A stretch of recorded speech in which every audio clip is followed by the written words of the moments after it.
Hi అందరికీ నమస్కారం. నేను ఈరోజు ఒక వీడియో చూడడం జరిగింది.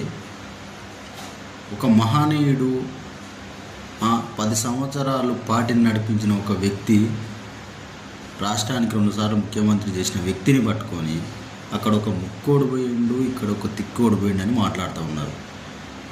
నేను అడుగుతాను, నీ ముఖం ముద్దుగుందా? పైన బట్ట కింద పుట్ట తప్ప నీకేమన్నా ఉందా? భూమికి జానడు లేవు. నువ్వు కేసీఆర్ను మాట్లాడేంత కెపాసిటీ నీకు లేదు, నీకు అవసరం లేదు. ఏమన్నా ఉంటే నీ రాష్ట్రం వరకు నువ్వు మాట్లాడుకో, విమర్శించుకో, ఏదైనా చేసుకో. తెలంగాణ జోలికి ఎందుకు వస్తున్నావు నువ్వు? ఏదైనా ఉంటే నీ వరకు చూసుకో. నీ రాష్ట్రంలో ఏదైనా విమర్శించే ప్రతి ఒక్కరికి ఉంది విమర్శించే హక్కు, అంతవరకు చూసుకో.